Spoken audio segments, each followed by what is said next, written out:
early Christianity art, the Good Shepherd. We are going to analyze the motif of the Good Shepherd depicted with two different approaches but still the same meaning. The first artwork as a sculpture belongs to the Roman Empire, and the second is a mosaic belongs to the Byzantine period, both of them titled the Good Shepherd. We are going to focus on their iconography and symbolism.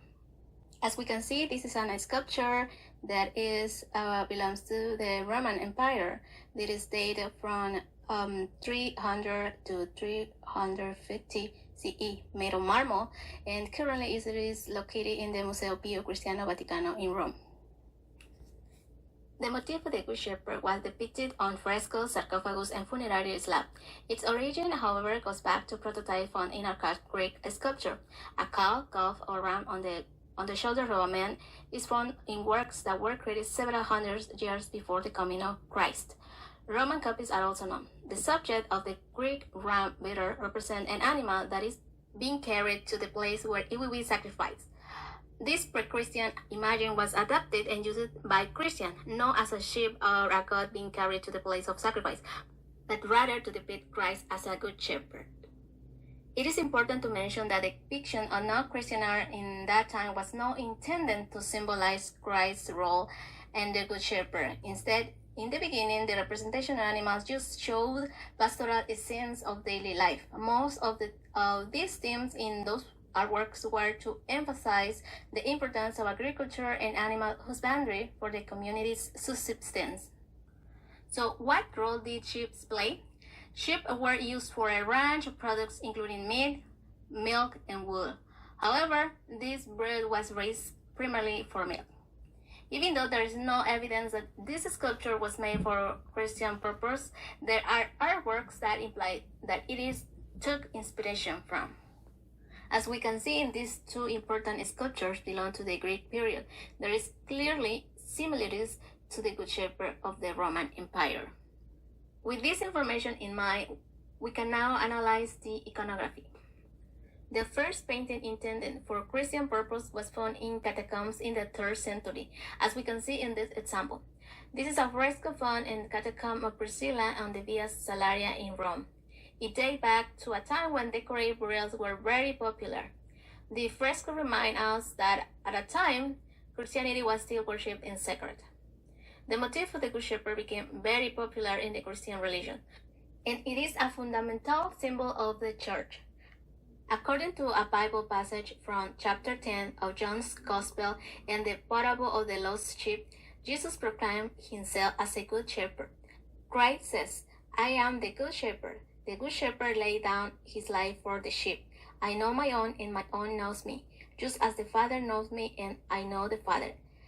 Due to this code, sheep were undoubtedly associated with Christianity. As we can see in this sculpture, Christ is depicted as a young, strong man. This style was from the ancient Greece and Roman Empire.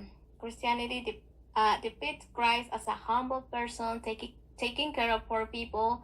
We can see him as a helper, guide them to a safe place and supporter of others.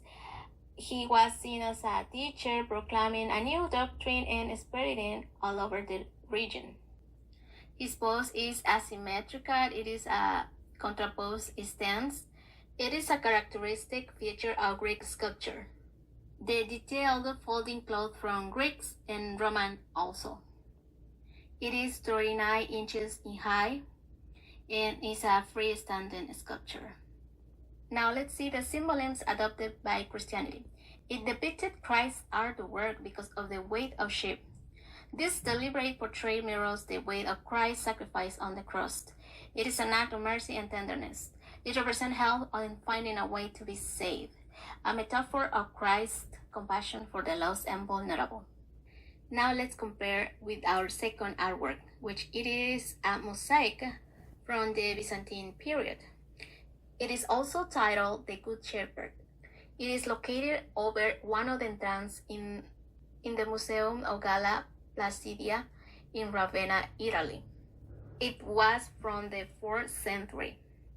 Now let's see the iconography. As we can see, the sheep are still one of the central themes of Christian. Sheep represent the followers of Christ. Christ is depicted as King of Heaven, dressed in gold like a Roman emperor. He's sitting in the natural environment, which reflects a sense of paradise. The elements of Christianity are still present, like the halo and the cross. Something important to note is that those elements were made of gold in order to show wealth and abundance. And lastly, Christ is depicted as John and Burles men. So this new approach is intended to give a message for believers as a triumph over death. Now let's review the symbolisms. The shepherd was understood to represent Christ. Christ as leader and carry for subordinates. It reflects leadership, devotion, and protection. These two approaches change over time and divide him between his human nature and his sacred and divine personality. Another change of the iconography of Jesus is his facial features. For example, he is depicted as more mature, adding a beard, as we can notice in these artworks.